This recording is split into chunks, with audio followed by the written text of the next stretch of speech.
يعظم شعائر الله فإنها تقوى القلوب।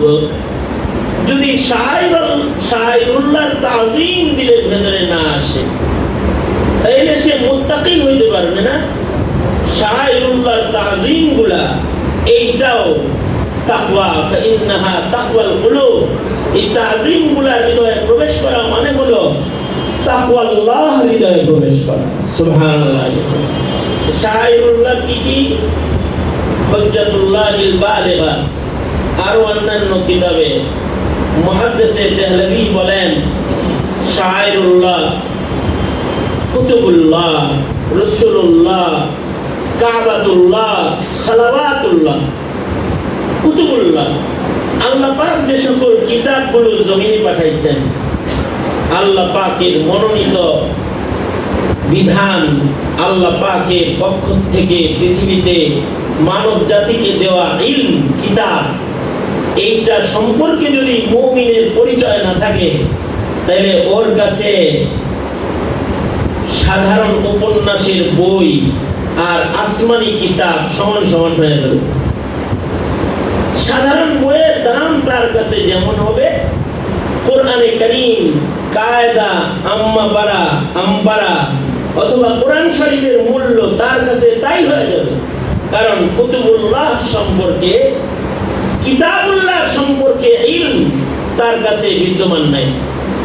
যদি কিতাবুল্লাহ সম্পর্কে আকীদা ও ইলম যদি তার ভেতরে না থাকে তখন সে কিতাবুল্লাহর সাথে বেআদবি করতে তার দ্বিধাবোধ হয় না।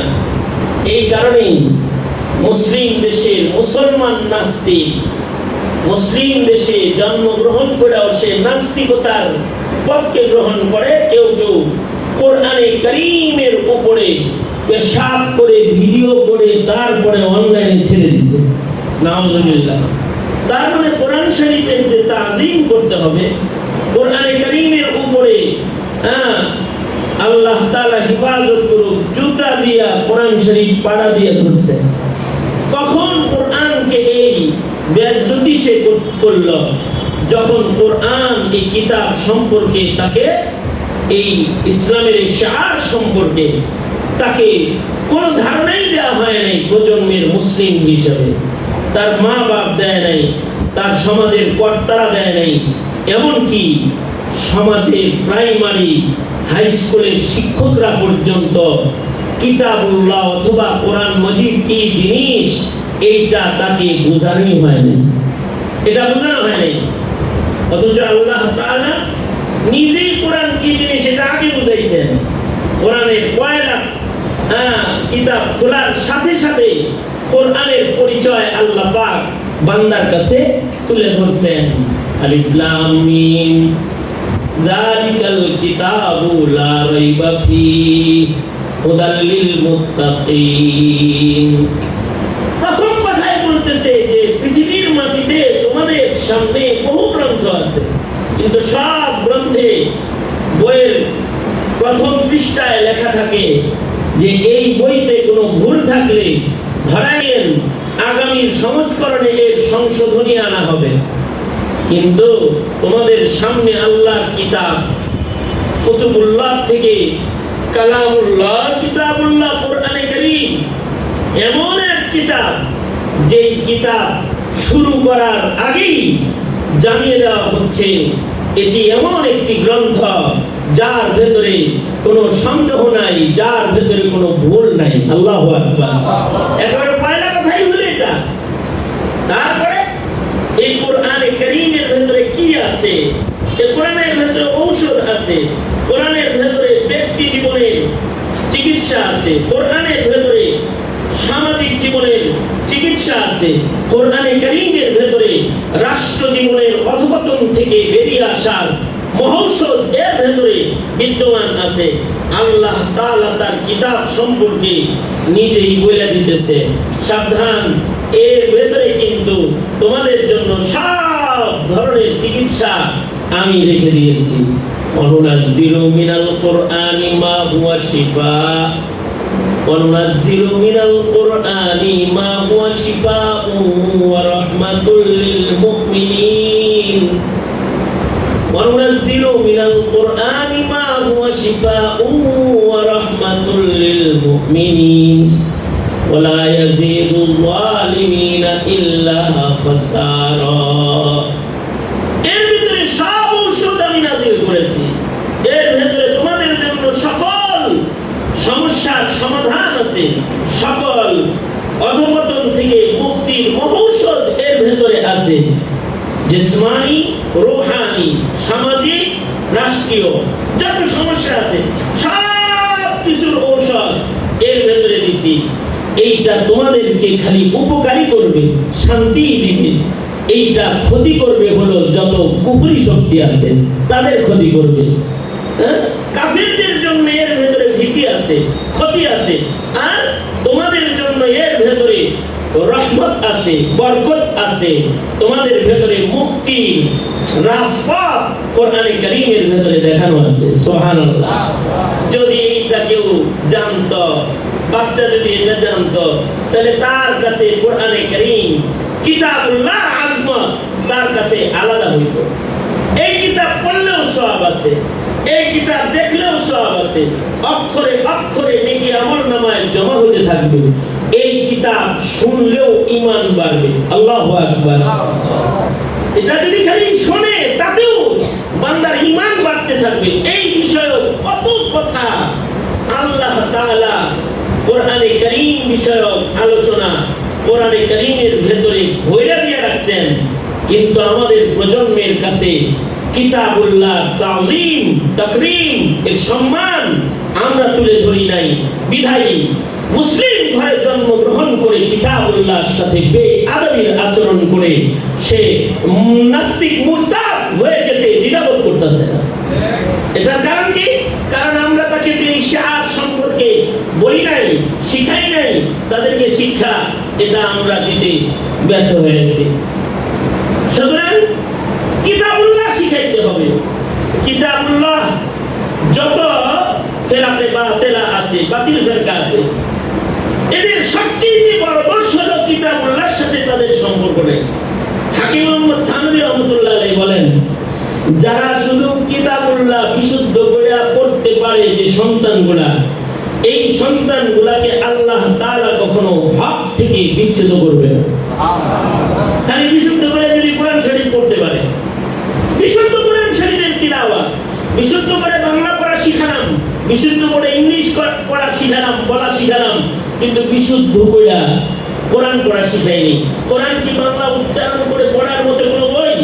কোরআনে কারীম পড়তে হইলেও পড়াটাও শিখতে হয়, কারণ কোরআনের ইলম যেমন নাজিল হয়েছে, কোরআনের পড়ার তরিকাও নাজিল হয়েছে। কোরআনে কারীম কেমনে পড়বে, তরিকা তিলাওয়াতের পদ্ধতি সহ আল্লাহ তাআলা নাজিল করেছেন।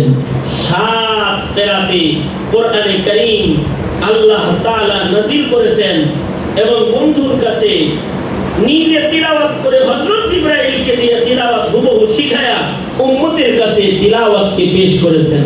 কিরাতে আশারা 10 কিরাতে কোরআনে কারীমে বিশেষ কোর্স করে কোরআনে কারীমের উপরে কত গবেষণামূলক কাজ দুনিয়াতে উন্নত শিক্ষা মুসলিম সমাজে আছে, তার থেকে আমাদের বাংলাদেশের মুমিন মুসলমানরা বঞ্চিত হওয়ার কারণে যখন কোরআন পড়তে পারে না তখন বেদাতি হয়ে যায়, তখন দাতি মৌলবী আর বেদাতি মৌলবীর ব্যবধান করার যোগ্যতা তার ভেতরে থাকে না, কারণ সে নিজে তো কোরআন বুঝে না, পড়াটাও জানে না।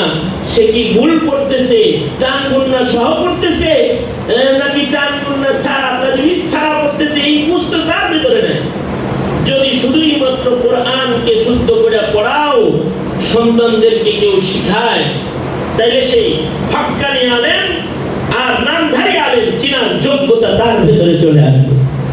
যদি খালি বিশুদ্ধ করে কোরআন মজিদ শিখতে পারে। আমরা কোরআন শিক্ষার ফজিলতটাও মুসলিম মিল্লাতের পিতামাতাকে বুঝাইতে ব্যর্থ হয়েছি।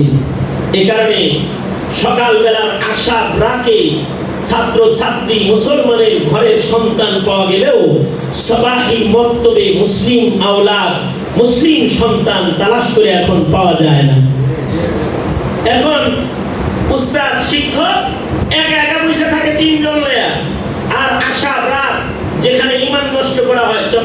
হয় এটা কে দিল, বলো আপা দিল, কে দিল, আপা দিল। এই তাওহীদ বিরোধী কথা যারা বলে তাদের কাছে সকালবেলায় নিজের সন্তান দিয়ে এসেছে, কিন্তু যিনি তাওহীদ শিক্ষা দিবে তার কাছে সন্তান দেয় নাই। এই সন্তান যদি এমএ পাস করে তাতেও কি তার ঈমান রক্ষা করার মতো শক্তি সামর্থ্য তার ভিতরে আসবে?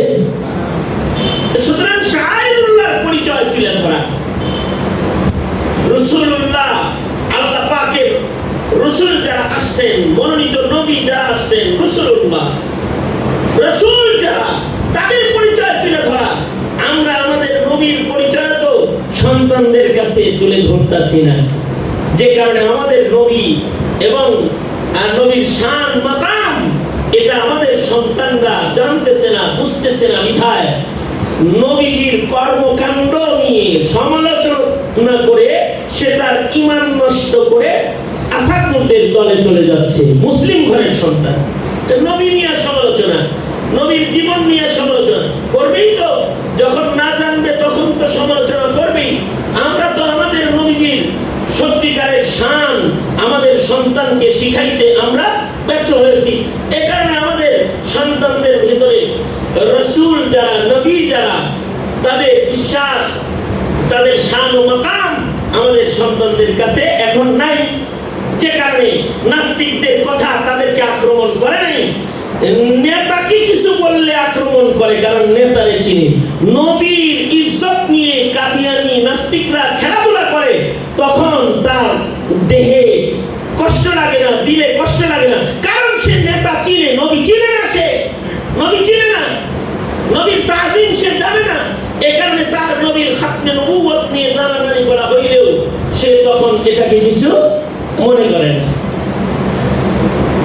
শাআইরুল্লাহর অন্যতম একটি শাআর হলো কাবাতুল্লাহ। দুনিয়ার মাটির উপরে আল্লাহর পক্ষ থেকে একটা কাবা আছে, একটা ঘর আছে, যে ঘরের বড় শান, যে ঘরের শান বর্ণনা করে মহান আল্লাহ বলেন, আল্লাহ তাআলা রব্বুল আলামিন মুহাম্মাদুর রাসূলুল্লাহ সাল্লাল্লাহু আলাইহি ওয়াসাল্লাম রাহমাতুল লিল আলামিন। আর ও কাবার শান বর্ণনা করে আল্লাহ তাআলা বলেন, ইন্না আউওয়ালা বাইতি উযিআ লিন-নাস লাল্লাযী বিবাক্কাতা মুবারাকাও ওয়া হুদাল লিল আলামিন। আল্লাহ তাআলা রব্বুল আলামিন আর মুহাম্মাদুর রাসূলুল্লাহ রাহমাতুল লিল আলামিন। আর মুসলমানদের একটা শিআর আছে কাবাতুল্লাহ, যেটার শান হলো এটা হুদাল লিল আলামিন, সারা দুনিয়ার সকল মানুষের জন্য এটা পথ প্রদর্শক। আল্লাহু আকবার। কাবা হলো সারা দুনিয়ার মানুষের পথ প্রদর্শক। তাহলে কাবার সাথে একজন মুমিনের সম্পর্কটা হবে কেমন? এই কারণেই নুরানি বক্তব্যে যখন আমাদের বাচ্চাকে আমরা সামনে নিয়ে বসি, আমাদের বাচ্চাদেরকে আপনাদের ছেলে নিয়ে দেন, আমরা কি শিখাই জানেন? আমরা শিখাই কিছু দিকে ফিরা ইস্তেনজা করবা না, পেশাব করবা না, পায়খানা করবা না, সাত দিকে ফিরিয়ে ইস্তেনজা করা নিষেধ, এরকম বলতে থাকি আমরা। কাবার দিকে পিঠ করিয়া, কাবার দিকে মুখ করিয়া, এরকম করে বাচ্চাদেরকে কাবাতুল্লাহ চিনানো হয় যে এই সাবধান, এই পশ্চিম দিকে কিন্তু কালা গিলা বলা একটা ঘর আছে, যে ঘরের উপরে সেকেন্ডে সেকেন্ডে রহমত নাজিল হয়। আল্লাহু আকবার। সেকেন্ডে সেকেন্ডে রহমত নাজিল হয়, সাবধান, তুমি কিন্তু এই কাবার দিকে ফিরে পেশাব পায়খানা করো না, কাবার দিকে পিঠ দিয়া করো না, কাবার দিকে পা দিয়া বসো না। মুরব্বিরা শিখায়, কাবাতুল্লাহ শিখায়। যেই মুসলমানের বিবাহের ভেতরে কাবাতুল্লাহর আজমত ঢুকে যায়, ওর ভেতরে তাওহীদ ঢুকে যায়, একাত্মবাদ ঢুকে যায় ওর ভেতরে। আর যার হৃদয়ে কাবাতুল্লাহর আজমত থাকে না, তারা কাবাকে অসম্মান করে। কিছুদিন পূর্বে একবার ব্রাহ্মণবাড়িয়াতে অনেক বড় এক আন্দোলন হয়েছে। এক নাস্তিক কাবা শরীফের উপরে, কাবা শরীফের ছবি বানায়, নকল কাবা বানায়, তার উপরে জুতা দিয়া, পাড়া দিয়া, তারপরে ফেসবুকে পোস্ট দিছে। তার মানে মুসলমানের কাবা কি করলো? বেইজ্জত করলো, কাবার উপরে আক্রমণ করলো। যদি কাবাতুল্লাহর উপরে কারো যদি ইজ্জত আজমত না থাকে, তাইলে সে তো ইমানদার হইতে পারে না। কারণ মুসলমানরা হায়াতে থাকে ইবাদতে কাবামুখী, মরার পরে শুয়েও থাকে কাবামুখী। আল্লাহু আকবার। যারা মৃত্যুর পরে কবরে কাবামুখী থাকে, যাদের লাশটা কাবা থেকে সরে না, আল্লাহ রাসূল বলেছেন তাদের কবরে আযাব হয় না, তাদের হিসাব